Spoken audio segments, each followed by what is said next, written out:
بسم الله الرحمن الرحيم إن المسلمين والمسلمات والمؤمنين والمؤمنات والقانتين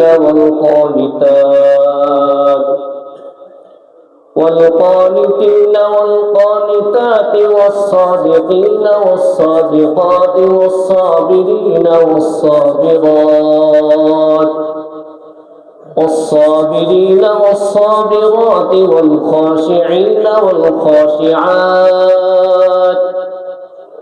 والخاشعين والخاشعات والمتصدقين والمتصدقات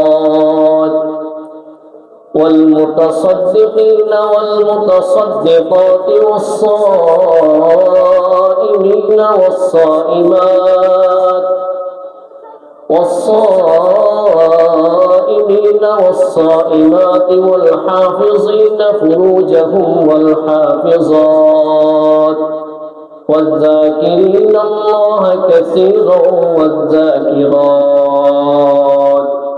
أعد الله لهم مغفرة وأجرا عظيما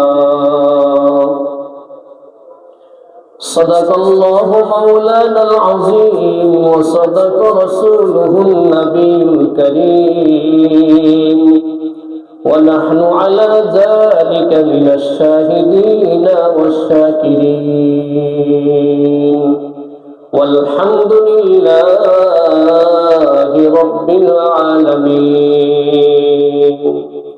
سبحانك لا علم لنا إلا ما علمتنا إنك أنت العليم الحكيم سبحان الله وبحمده سبحان الله العظيم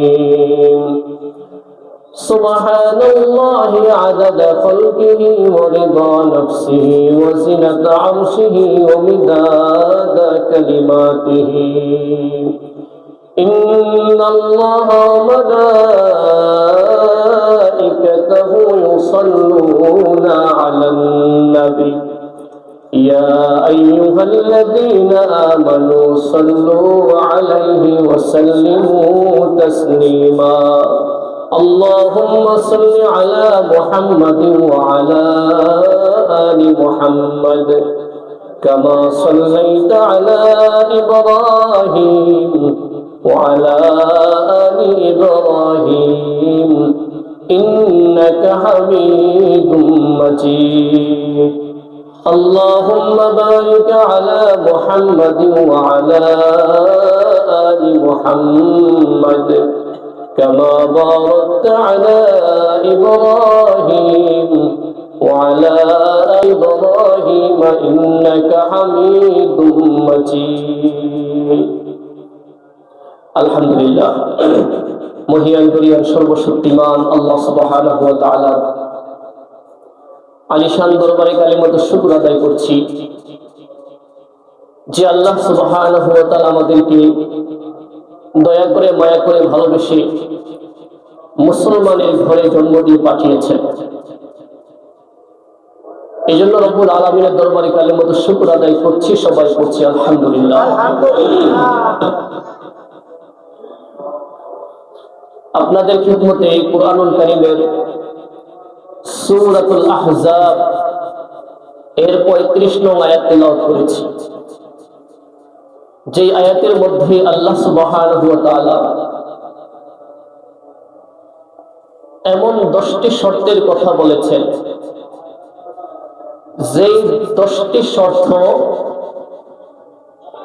সব শ্রেণীর মানুষ চাই নারী হোক চাই পুরুষ হোক সব শ্রেণীর মানুষ এর মধ্য থেকে যারাই এই 10টি শর্ত মানবে তাদের জন্য আল্লাহ সুবহানাহু ওয়া তাআলা তার পক্ষ থেকে ক্ষমা এবং মহা প্রতিদানের ঘোষণা দিয়েছে অর্থাৎ যে সকল মানুষ, চাই সে নারী হোক কিংবা পুরুষ হোক,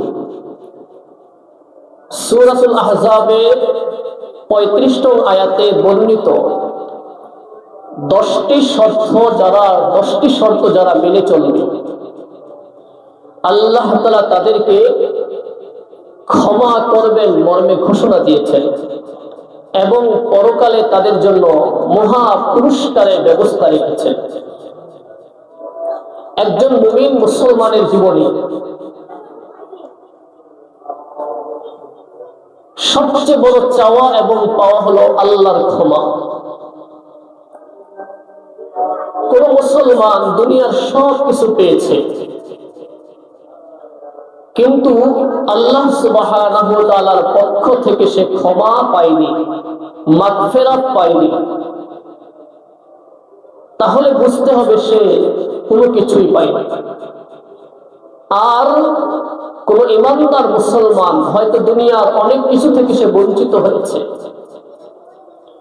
গাড়ি বাড়ি থেকে, ধন সম্পদ থেকে, সহায় সম্পত্তি থেকে, ক্ষমতা থেকে, সম্মান থেকে বঞ্চিত হয়েছে ঠিক, কিন্তু আল্লাহ তাআলার পক্ষ থেকে সে ক্ষমা পেয়েছে, তাহলে সে বুঝতে হবে সবকিছুই সে পেয়েছে। চিল্লা বলে ঠিক কিনা? তাহলে মুমিন মুসলমান ইমানদারের জীবনে সবচেয়ে বড় চাওয়া, আল্লাহর কাছে সবচেয়ে বড় পাওয়া হচ্ছে ক্ষমা। আল্লাহ যাতে করে সবাইকে ক্ষমা করে দেয়। তো আল্লাহ তাআলা এই আয়াতের মধ্যে সেই ক্ষমার কথাই বলেছেন যে আমি আমার বান্দা বান্দীদেরকে ক্ষমা করে দিব এবং তাদের জন্য পরকালে মহা পুরস্কারের ব্যবস্থা রেখেছি, ব্যবস্থা রাখবো যদি তারা আমার পক্ষ থেকে 10টি শর্ত দুনিয়াতে মেনে চলে। কয়টি শর্ত জোরে বলে? 10টি শর্ত। এর মধ্যে 1 নাম্বার, ইন্নাল মুসলিমিনা ওয়াল মুসলিমাত, নিশ্চয়ই মুসলমান পুরুষ এবং মুসলমান নারী আল্লাহর পক্ষ থেকে ক্ষমা পাওয়ার জন্য সর্বপ্রথম শর্ত হলো ব্যক্তিকে মুসলমান হতে হবে। কি হতে হবে? মুসলমান হতে হবে। চাই সে নারী হোক কিংবা পুরুষ হোক, মুসলমান হতে হবে। মুসলমান বলা হয় যে কালিমা পড়ে ইসলাম ধর্মের সুশীতল ছায়াতলে আশ্রয় গ্রহণ করেছে, তাকে বলা হয় মুসলমান। মুসলমান বলা হয় যে কালিমা পড়ে ইসলামের সুশীতল ছায়াতলে আশ্রয় গ্রহণ করে বিশ্ব মালিক আল্লাহ তাআলার কাছে সর্বক্ষেত্রে কমপ্লিট সারেন্ডার করেছে, পূর্ণাঙ্গ আত্মসমর্পণ করেছে, তাকে বলা হয় মুসলমান। তাকে বলা হয় কি জোরে বলে? মুসলমান। আল্লাহ তাআলার পক্ষ থেকে ক্ষমা পাওয়ার জন্য এবং আল্লাহর ঘোষিত পুরস্কারে পুরস্কৃত হওয়ার জন্য 1 নম্বর শর্ত হলো ব্যক্তিকে মুসলমান হতে হবে। মুসলমান হওয়া ছাড়া কেউ আল্লাহর ক্ষমা পাবে না। মুসলমান হওয়া ছাড়া কেউ পরকালে আল্লাহর ঘোষিত পুরস্কার প্রাপ্ত হবে না। আল্লাহ তাআলার ঘোষিত পুরস্কার প্রাপ্ত হতে হলে, আল্লাহ তাআলার পক্ষ থেকে ক্ষমা পেতে হলে তাকে অবশ্যই মুসলমান হতে হবে। ইসলাম এটি মানব দেহের জন্য যেমন আত্মা অতীব জরুরি, ঠিক অনুরূপ ভাবে আপনার একজন মানুষের জন্য ইসলাম অনুরূপ আত্মার মতো জরুরি। যেমন আল্লাহ তাআলা তার সৃষ্টির সেরা মানুষ সৃষ্টি করেছেন, এই মানুষের মধ্যে এমন কিছু অঙ্গ প্রত্যঙ্গ আল্লাহ দিয়েছেন যে অঙ্গ প্রত্যঙ্গ গুলো একটি আরেকটির বিপরীত,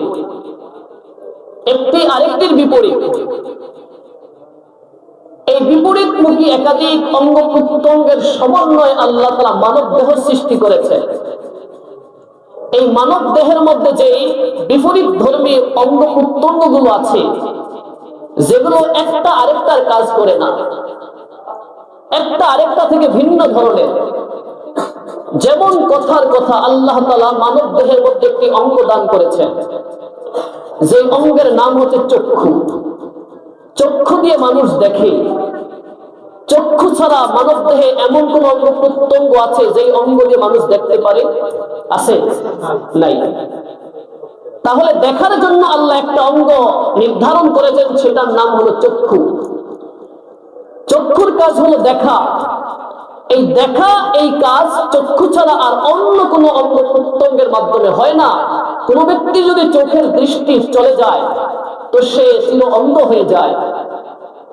চোখের দৃষ্টি শক্তি চলে যাওয়ার কারণে ভিন্ন কোন তার দেহের মধ্যে ব্যবস্থা নাই যেই ব্যবস্থার আলোকে সে দেখতে পারে। আছে? আরো জোরে বলে আছে? নাই। অনুরূপ ভাবে আল্লাহ তাআলা মানব দেহে আরেকটা অঙ্গ দান করেছেন, নাম হচ্ছে কান। কানের কাজ হলো শোনা। কান দিয়ে আমরা শ্রবণ করি, শুনি। যদি কোনো ব্যক্তির শ্রবণ শক্তি চলে যায়, কান দিয়ে সে শুনতে না পায়, তো কান ছাড়া দেহের মধ্যে এমন কোন অঙ্গ প্রত্যঙ্গ নাই যে অঙ্গ দিয়ে সে শুনতে পায়। আছে? নাই। তাহলে কান অন্যান্য অঙ্গ থেকে সম্পূর্ণ বিপরীত, চোখ অন্যান্য অঙ্গ থেকে সম্পূর্ণ বিপরীত। চোখের কাজ অন্যান্য অঙ্গ দ্বারা হয় না, কানের কাজ অন্যান্য অঙ্গ দ্বারা হয় না। অনুরূপ ভাবে আল্লাহ তাআলা মানব দেহে আরেকটা অঙ্গ দিয়েছেন, নাক। নাক দিয়ে আমরা ঘ্রাণ নিয়ে থাকি। জিনিসটা ভালো না মন্দ, জিনিসটা সুগন্ধ না দুর্গন্ধ, এটা জানার জন্য আল্লাহ তাআলা মানব দেহে আরেকটা অঙ্গ দান করেছেন, যার নাম হলো নাক। এই নাক দিয়ে মানুষ ঘ্রাণ নেয়। যদি কোনো ব্যক্তির নাক দিয়ে ঘ্রাণ শক্তি নেওয়ার শক্তি চলে যায়, নাক দিয়ে সে ঘ্রাণ নিতে পারে না। অনেক সময় আমাদের নাকের ঘ্রাণ শক্তি নেওয়ার সক্ষমতা চলে যায় না। যেমন কারো সর্দি লেগেছে, প্রচন্ড ঠান্ডা, নাক ঢেপে আছে, এখন যদি তার সামনে কোনো খাবার আনে, কোনো কিছু আনে, সুঘ্রাণ যুক্ত কিছু আনে, সে কোনো ঘ্রাণ নিতে পারবে? সে বুঝবে না, কারণ তার কান ঠান্ডায় বন্ধ হয়ে আছে, তার নাক ঠান্ডায় বন্ধ হয়ে আছে। তো যে নাকের এই ঘ্রাণ শক্তি যদি নাক বন্ধ হয়ে যায়, তো দেহের অন্য কোনো এমন বিকল্প অঙ্গ নাই যে অঙ্গ দ্বারা সে ঘ্রাণ শক্তি নিতে পারে। অনুরূপ ভাবে আল্লাহ তাআলা মানব দেহে আরেকটা অঙ্গ দিয়েছেন, জিহ্বা। জিহ্বার কাজ হলো কথা বলা। যদি এই জিহ্বা আর জবান আল্লাহ বন্ধ করে দেন, জিহ্বা যদি বন্ধ হয়ে যায়, কথা বলা যদি বন্ধ হয়ে যায়, তো দেহের বিকল্প আর কোনো ব্যবস্থা নাই যে ব্যবস্থার আলোকে সে কথা বলতে পারবে। আছে? নাই। তাহলে মানব দেহে একাধিক অঙ্গ প্রত্যঙ্গ, যেগুলো একটা আরেকটার বিপরীত। এই বিপরীতমুখী একাধিক অঙ্গ দিয়ে আল্লাহ তাআলা মানব দেহ সৃষ্টি করেছে। আর এই বিপরীতমুখী অঙ্গগুলোকে একাকার করে একই সময় একইভাবে কাজে ব্যবহার করার জন্য আল্লাহ তাআলা আরেকটা নিয়ামত দান করেছেন মানব দেহের মধ্যে। সেই নিয়ামতটার নাম হচ্ছে রূহ বা আত্মা। রূহ বা আত্মা। মানব দেহে আল্লাহ তাআলা রূহ দিয়েছেন, আত্মা দিয়েছেন। এই আত্মা যখন মানব দেহে দিয়েছেন, আত্মার কারণে, রূহের কারণে মানব দেহে থাকা এই ভিন্ন ধর্মী অঙ্গগুলো একাকার হয়ে মিলেমিশে যার যেই কাজ সে সেই কাজ আঞ্জাম দেয়। যারা বলেন ঠিক কিনা? রূহের কারণে, আত্মার কারণে মানব দেহে থাকা একাধিক অঙ্গগুলো যার যেই কাজ সে সেই কাজ আঞ্জাম দেয় মিলেমিশে। কারো সাথে কারো আপনার দ্বন্দ্ব বাজে না, কারো সাথে কারো এভাবে ঝগড়া বাজে না। সবাই একসাথে হয়ে মিলেমিশে তাদের উপরে অর্পিত দায়িত্ব সে পালন করে যায়। কানের যে দায়িত্ব, শ্রবণের দায়িত্ব কান সেটা পালন করে। চোখের দায়িত্ব দেখা, চোখ সেটা পালন করে। নাকের দায়িত্ব ঘ্রাণ নেওয়া, নাক সেটা পালন করে।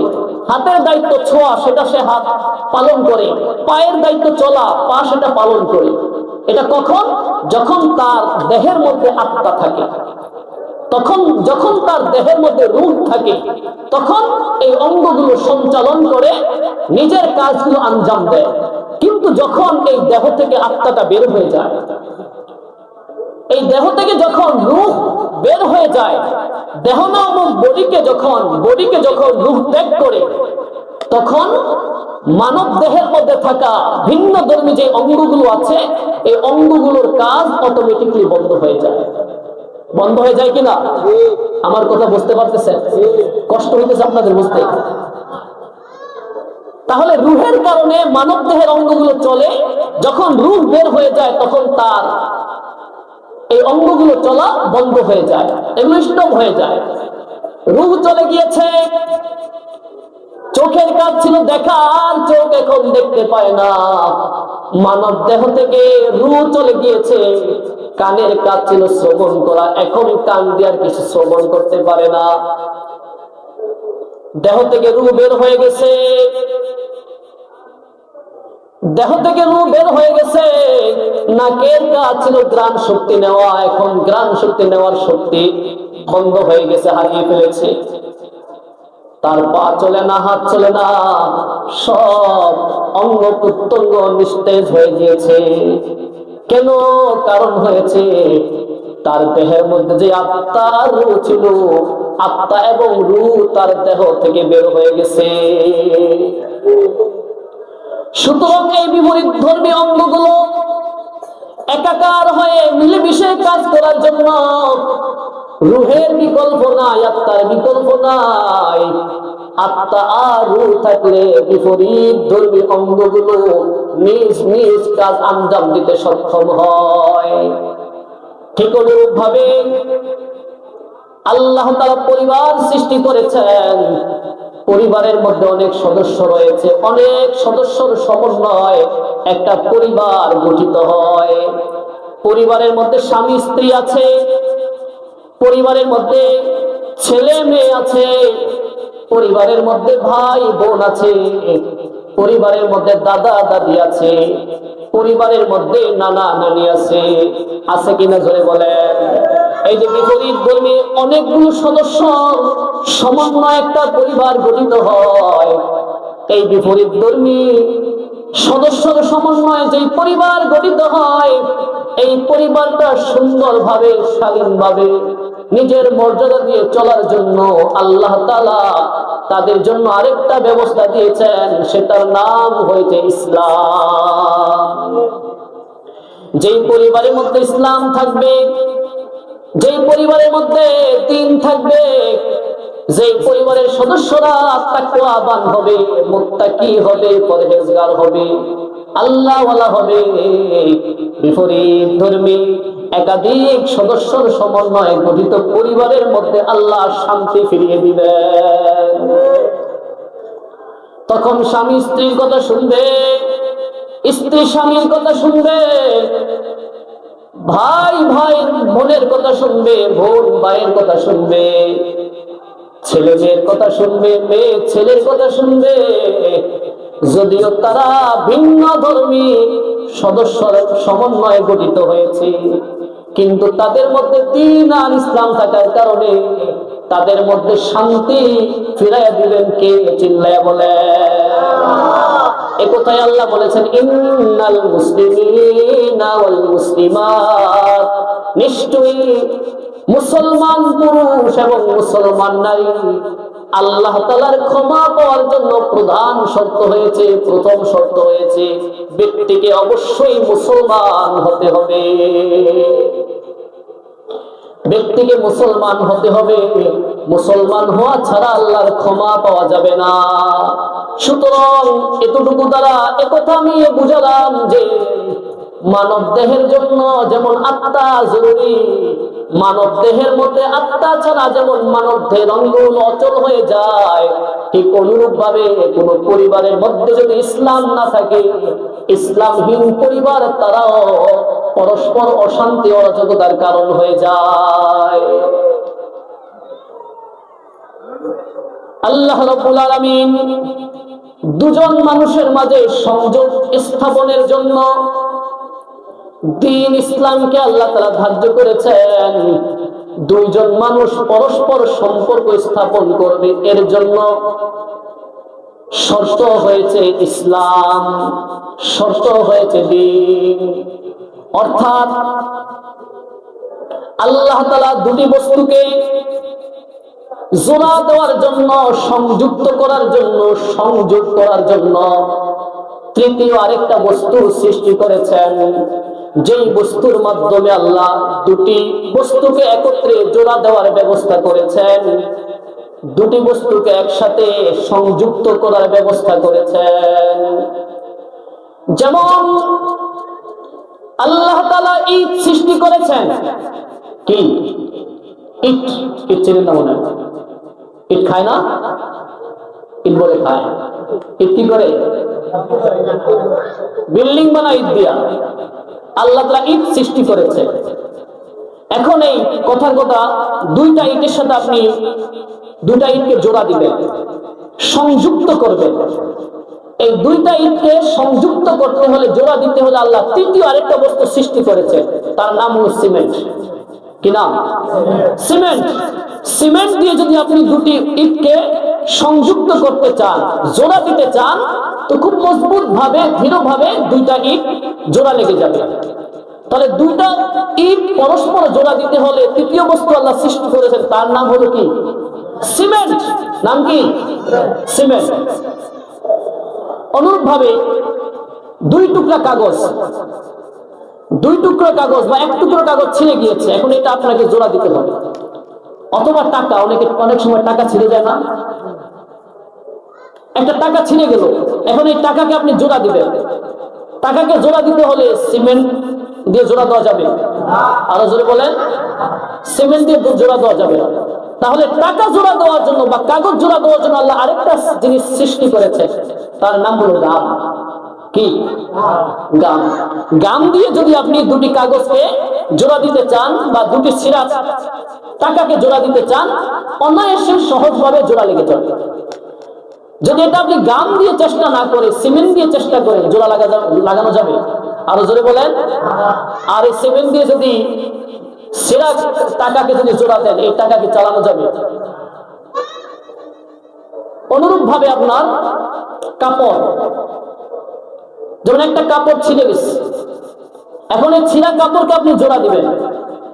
ছিঁড়া কাপড়কে জোড়া দিতে হলে এখানে সিমেন্ট দিয়ে জোড়া হবে না, এখানে ঘাম দিয়ে জোড়া দিতে চাইলে তাও হবে না, বরং এটার জন্য আরেকটা জিনিসের ব্যবস্থা আল্লাহ রেখেছেন, সেটা হলো সুই সুতা। কি সুতা বলেন? সুই সুতা। তাহলে সুই সুতা দিয়ে আপনার দুই কাপড়ের মধ্যে জোড়া দেওয়া যায়। দুই কাপড়ের মধ্যে যদি কেউ গাম দিয়ে জোড়া দিতে চায় বা সিমেন্ট দিয়ে জোড়া দিতে চায়, সম্ভব। আরো জোরে বলেন, সম্ভব। অনুরূপ ভাবে দুইটা কাঠ, এই দুইটা কাঠকে আপনি পরস্পর জোড়া লাগাবেন। দুইটা কাঠকে পরস্পর জোড়া লাগাতে হলে এখানে সিমেন্টের কোনো ব্যবস্থা নাই, সিমেন্ট দিয়ে জোড়া লাগানো যাবে না, গাম দিয়েও জোড়া লাগানো যাবে না, সুই সুতা দিয়ে লাগানো যাবে। আরো জোরে বলেন। তাহলে এখানে আল্লাহ আরেকটা জিনিসের ব্যবস্থা রেখেছেন, সেটা হলো পেরেক। কি? দুইটা কাঠকে আপনি সংযুক্ত করবেন, জোড়া দিবেন, পেরেক মেরে দেন, সুন্দরভাবে দুইটা যুক্ত হয়ে যাবে, জোড়া লেগে যাবে। এই কথাটাই বললাম আমি, যে পৃথিবীতে যে কোনো দুই জিনিসকে জোড়া দেওয়ার জন্য আল্লাহ তৃতীয় আরেকটা বস্তু সৃষ্টি করেছেন, যে তৃতীয় বস্তুর অবলম্বনে পরস্পর দুটি বস্তুকে জোড়া দেওয়া যায়। তো যেহেতু প্রত্যেক দুই বস্তুকে পরস্পর জোড়া দেওয়ার জন্য আল্লাহ তৃতীয় বস্তু সৃষ্টি করেছেন, এখান থেকে অনায়াসী প্রশ্ন জাগে, দুইজন মানুষ তাদের মাঝে সম্পর্ক জোড়া দেওয়ার জন্য, সম্পর্ক গড়ার জন্য আল্লাহ তৃতীয় কোন বস্তু সৃষ্টি করেছেন? তো বলা হয়, দুইজন মানুষের মাঝে সম্পর্ক স্থাপনের জন্য, জোড়া লাগানোর জন্য আল্লাহ তাআলা তৃতীয় আরেকটা বস্তু সৃষ্টি করেছেন, তার নাম হলো ইসলাম। চিল্লে বলেন সুবহানাল্লাহ। কি নাম? ইসলাম। যদি দুইজন মানুষের মাঝে ইসলাম থাকে, দুইজন মানুষ যদি পরস্পর মুত্তাকি হয়, খোদাভীতি হয়, আল্লাহওয়ালা হয়, ইসলাম মাননেওয়ালা হয়, তখন তাদের মধ্যে পরস্পর ভ্রাতৃত্বের সম্পর্ক, মহব্বত আর ভালোবাসার সম্পর্ক কে গড়ে দিবেন?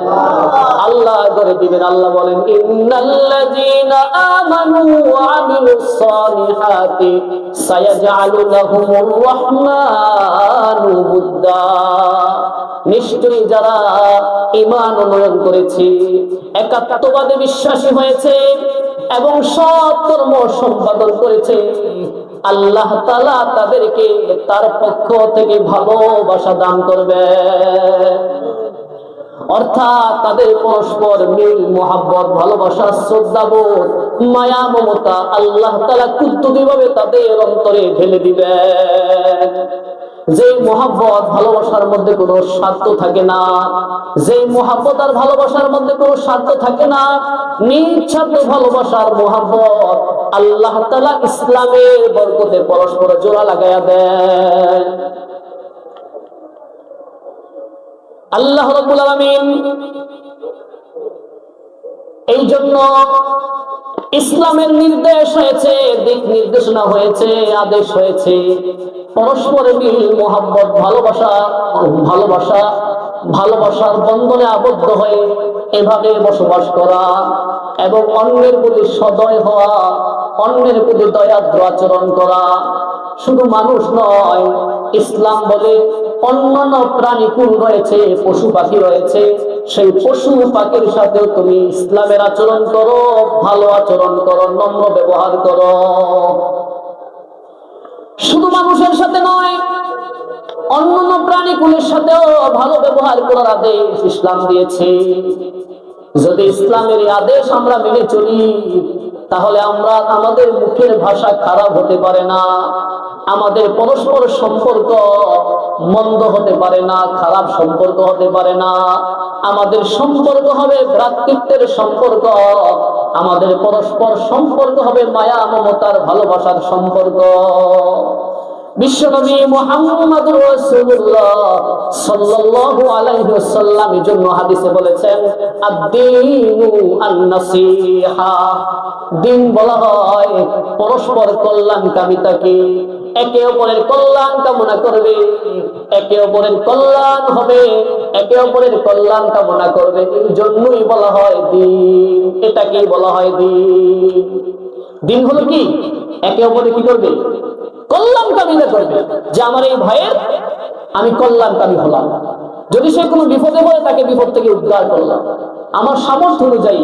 যদি সে কোনো মুসিবতগ্রস্ত হয়, আমার সামর্থ্য অনুযায়ী তাকে মুসিবত থেকে উত্তোলনের চেষ্টা করলাম।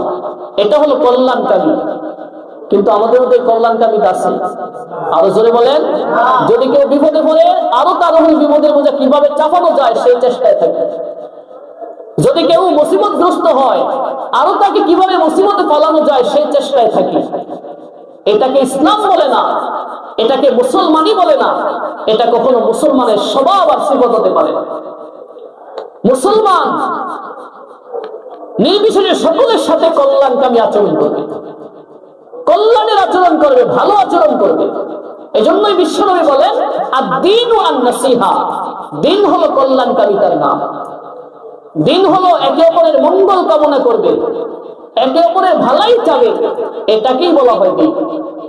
রাসূল করিম সাল্লাল্লাহু আলাইহি ওয়াসাল্লাম অন্য হাদিসে বলেছেন, খায়রুন নাস মান ইয়ানফাউন নাস, খায়রুন নাস মান ইয়ানফাউন নাস। যে মানুষের কল্যাণে নিজেকে উৎসর্গ করে, সেই হলো মানুষের মধ্যে শ্রেষ্ঠ মানুষ। চিল্লায়া বলেন সুবহানাল্লাহ।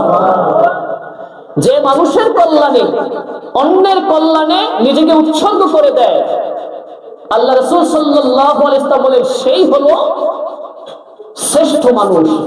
যে কল্যাণের জন্য, ইনসাফের জন্য, ন্যায় নীতির জন্য নিজেকে উৎসর্গ করে, নিজেকে এভাবে ধ্বংস করে দেয়, শেষ করে দেয়, আল্লাহ রাসূল সাল্লাল্লাহু আলাইহি ওয়াসাল্লাম বলেন, সেই হলো মানুষের মধ্যে শ্রেষ্ঠ মানুষ। তো আমরা এভাবে অন্যের উপকারে, অন্যের কল্যাণে নিজেকে উৎসর্গ করতে পারি না? তো উৎসর্গ তো দূরের কথা, নিজের সামান্য স্বার্থ নষ্ট হোক এটাও আমরা চাই না। আমার সামান্য স্বার্থ নষ্ট হবে একজনের একটা উপকার করলে, আমি আমার সামান্য স্বার্থ থেকে আগে থাকি। এজন্য ইসলাম কল্যাণকামিতার আদেশ করে, ইসলাম পরোপকারের আদেশ করে, ইসলাম অন্যের সাহায্য সহযোগিতার আদেশ করে, ইসলাম অন্যের প্রতি দয়ার আচরণের আদেশ করে। বিশ্বনবী বলেন, ইরহামু মান ফিল আরদি ইয়ারহামু মান ফিস সামাই। তোমরা জমিনবাসীর প্রতি দয়ার আচরণ করো, তাহলে আল্লাহ তাআলা তোমাদের উপর দয়ার আচরণ করবে। সুবহানাল্লাহ বলেন। তোমরা জমিনবাসীর প্রতি দয়া করো, তাহলে আসমানবাসী আল্লাহ তোমাদের প্রতি দয়া করবে। এই জন্য দয়া শুধু মানুষের সাথে নয়, পশু পাখি প্রাণীকুলের সাথেও দয়ার আচরণ করা। দয়ার আচরণ করলে পশু পাখির সাথে দয়ার আচরণ করেও মানুষ মুক্তি পেয়ে যায়। সহিহ বুখারীর হাদিস এসেছে, বিশ্বনবী মুহাম্মদুর রাসূলুল্লাহ সাল্লাল্লাহু আলাইহি ওয়াসাল্লাম ইরশাদ করেছেন, বনী ইসরাইলের এক ব্যভিচারিণী নারী ছিল। বনী ইসরাইলের মধ্যে এক ব্যভিচারিণী নারী ছিল, যেই ব্যভিচারিণী নারী একটি তৃষ্ণার্ত কুকুরকে পানি পান করিয়ে তৃষ্ণা নিবারণ করার কারণে আল্লাহ তাআলা তার সমস্ত গুনাহ ক্ষমা করে দিয়েছেন। আর আস্তে করে সুবহানাল্লাহ। একটা নির্দিষ্ট প্রাণী কুকুর, এই কুকুরের তৃষ্ণা নিবারণ করতে গিয়ে একজন ব্যভিচারিণী নারী, যে আপনার বেশ্যাবৃত্তি করে, ব্যভিচার করে, দেহ ব্যবসা করে, এমন একজন নারী, সে একটা কুকুরকে, আপনি তৃষ্ণার্ত কুকুরকে পানি পান করিয়েছে, এই জন্য আল্লাহ তাআলা তাকে ক্ষমা করে দিয়েছে। একটি কুকুরকে যদি, তৃষ্ণার্ত কুকুরকে যদি পানি পান করার কারণে একজন খারাপ নারী, জানিয়া মহিলা যদি আল্লাহর ক্ষমা পেয়ে যায়, তো একজন মানুষ, যে সৃষ্টির সেরা মানুষ, এই মানুষের দৃষ্টি, মানুষের তৃষ্ণা নিবারণ করলে তার কত বড় মর্যাদা, তাকে আল্লাহ কত বড় পুরস্কার দিবেন। মানুষকে, মানুষের তৃষ্ণা নিবারণ করলে পুরস্কার দিবেন কিনা আরো জোরে বলেন। শুধু তাই নয়, একটা মাসির তৃষ্ণা নিবারণ করার কারণে আল্লাহ তাআলা তার এক বান্দাকে ক্ষমা করে দিয়েছেন। বিখ্যাত একজন মুহাদ্দিস ছিলেন, যার লক্ষ লক্ষ হাদিস মুখস্থ ছিল, হাদিসের জীবনভর হাদিসের খেদমত করেছেন, এলেমের পিছনে সময় ব্যয় করেছেন, এলেম শিক্ষা দিয়েছেন, মানুষকে দিন শিক্ষা দিয়েছেন। এমন এক মুহাদ্দিস ইন্তেকাল করেছেন। ইন্তেকাল করার পর তার এক বন্ধু তাকে স্বপ্ন দেখে জিজ্ঞেস করলেন, বন্ধু হে, তুমি তো অনেক বড় মুহাদ্দিস ছিলে, দিনের অনেক বড় খেদমত করেছ, বন্ধু হে, জানতে চাই আল্লাহ তাআলা তোমার সাথে কেমন ব্যবহার করেছেন, আল্লাহ তাআলা তোমাকে, তোমার সাথে কি আচরণ করেছেন? তখন মুহাদ্দিস সাহেব বললেন, স্বপ্ন যুগে আল্লাহ তাআলা আমাকে ক্ষমা করে দিয়েছেন। স্বপ্নদ্রষ্টা বন্ধু ডেকে বললেন, বন্ধু হে, জানি তুমি ক্ষমাই পাবে, কারণ তুমি দুনিয়াতে থাকা অবস্থায় ইলমে হাদিসের অনেক বড় খেদমত আঞ্জাম দিয়েছ, দিনের অনেক বড় খেদমত করেছ, ইলমের পিছনে অনেক খেদমত করেছ। তো আল্লাহ তোমাকে ক্ষমা না করলে কাকে ক্ষমা করবে? আমি ধরে নিয়েছি তোমার এই খেদমত গুলো আল্লাহ কবুল করেছেন, আর এর বরকতে আল্লাহ তাআলা তোমাকে ক্ষমা করে দিয়েছেন। মুহাদ্দিস সাহেব ডেকে বলেন, বন্ধু হে, না না না, আমার এই যে বিশাল যে খেদমত ছিল, আল্লাহ তাআলা এই খেদমতের উসিলায় আমাকে ক্ষমা করেন নাই, আমাকে এমন এক ক্ষুদ্র আমলের বিনিময় আল্লাহ ক্ষমা করে দিয়েছেন, যে আমলের কথা আমার নিজেরও স্মরণ নাই, আমার নিজেরও জানা ছিল না, মনে ছিল না। এমন এক ক্ষুদ্র এবং তুচ্ছ আমলের বিনিময় আল্লাহ আমাকে ক্ষমা করে দিয়েছেন।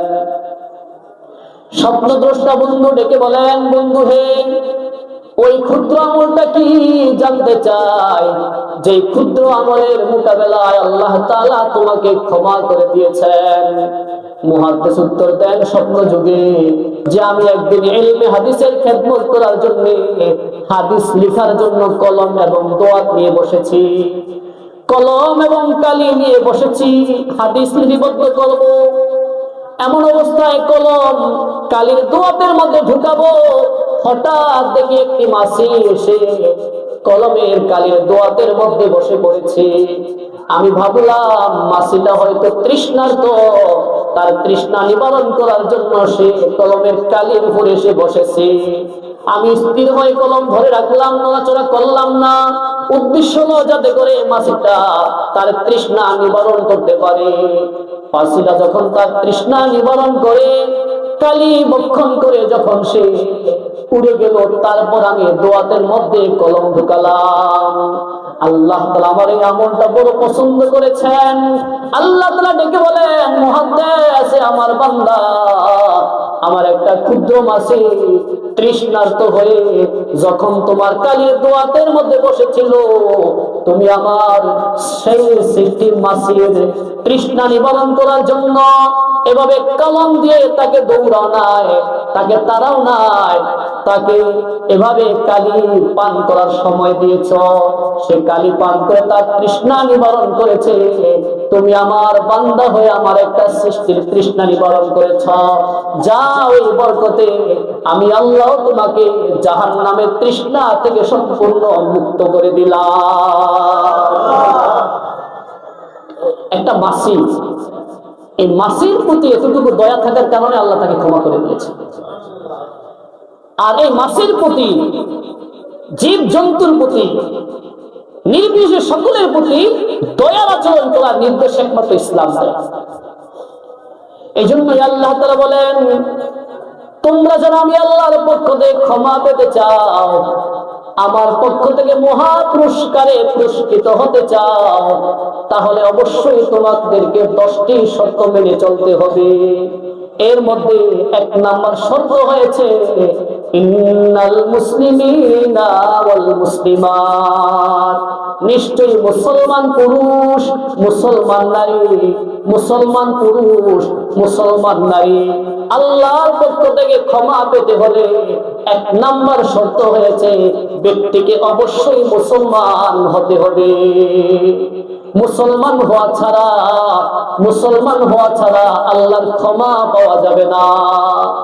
আর নামের মুসলমান নয়, কেমন মুসলমান? যেমন মুসলমান মুসলমানের এভাবে দৃষ্টান্ত স্থাপন করেছেন পয়গম্বর ইব্রাহিম আলাইহিস সালাম। ইব্রাহিম আলাইহিস সালামকে বললেন, ক্বালা লাহু রাব্বুহু আসলিম, ক্বালা আসলামতু লিরাব্বিল আলামিন। আল্লাহ তাআলা তার খলিল ইব্রাহিম আলাইহিস সালামকে ডেকে বললেন, ইব্রাহিম, আমি আল্লাহর সামনে আত্মসমর্পণ করো, আমি আল্লাহর সামনে সারেন্ডার করো, কমপ্লিট আত্মসমর্পণ করো। বলার সাথে সাথে ইব্রাহিম আলাইহিস সালাম উত্তর দিলেন, ক্বালা আসলামতু লিরাব্বিল আলামিন, আমি বিশ্ব প্রতিপালক আল্লাহর সম্মুখে কমপ্লিট সারেন্ডার করলাম। চিল্লায় বলেন সুবহানাল্লাহ।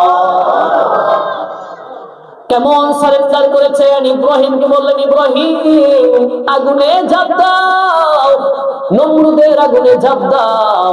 ইব্রাহিম আল্লাহর নির্দেশের সামনে মস্তক অবনত করে কোন এভাবে প্রশ্ন না করে নির্দ্বিধায় আগুনে ঝাঁপ দিয়েছেন। ইব্রাহিম আলাইহিস সালামকে বললেন, ইব্রাহিম তুমি তোমার মাতৃভূমি জন্মভূমি ছেড়ে অন্যত্র চলে যাও।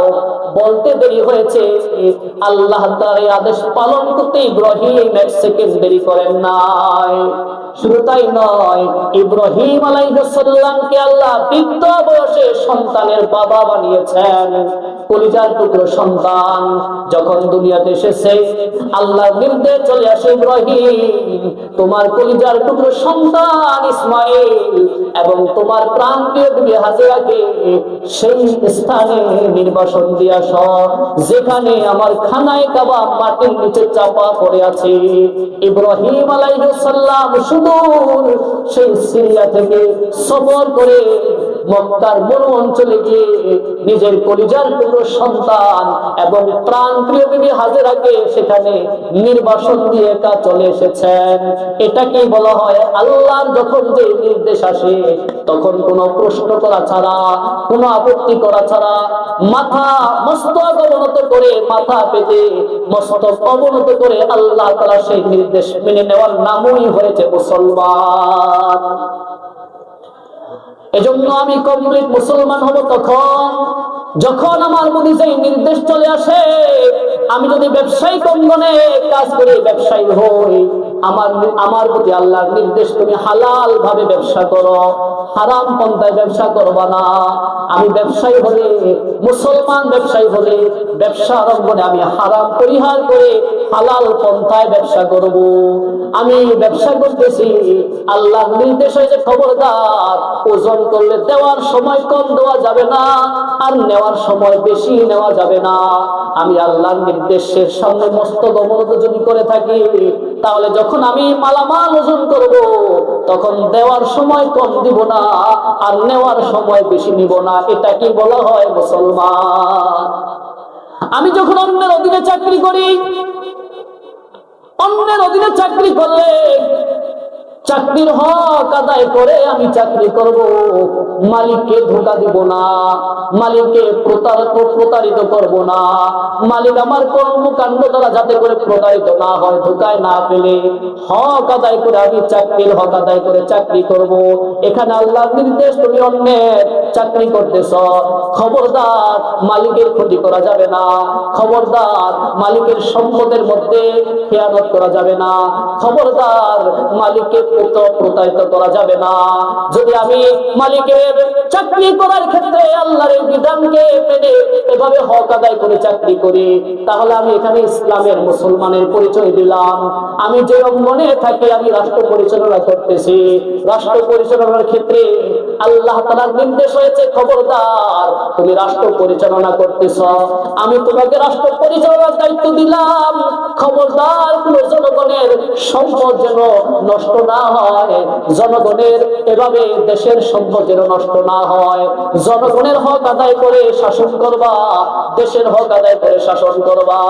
যদি আমি দেশের হক আদায় করে, জনগণের হক আদায় করে শাসন ব্যবস্থা কায়েম করি, তাহলে আমি সেখানে আল্লাহর কাছে আত্মসমর্পণ করলাম, মুসলমানিত্বের পরিচয় দিলাম। এটাকে বলা হয় কমপ্লিট মুসলমান। এজন্য আল্লাহ বলেন খবরদার, যদি তুমি পূর্ণাঙ্গ আমি আল্লাহর ক্ষমা পেতে চাও, পরকালে মহা পুরস্কারে পুরস্কৃত হতে চাও, তাহলে অবশ্যই তোমাকে 10টা শর্ত দুনিয়াতে মানতে হবে। 1 নাম্বার শর্ত হয়েছে ইন্নাল মুসলিমিনা ওয়াল মুসলিমাত, অবশ্যই ব্যক্তিকে মুসলমান হতে হবে, চাই সে নারী হোক, চাই সে পুরুষ হোক। কি হতে হবে? আরো জোরে বলেন, কি হতে হবে? মুসলমান হতে হবে। মুসলমান নামের মুসলমান না কাবের মুসলমান?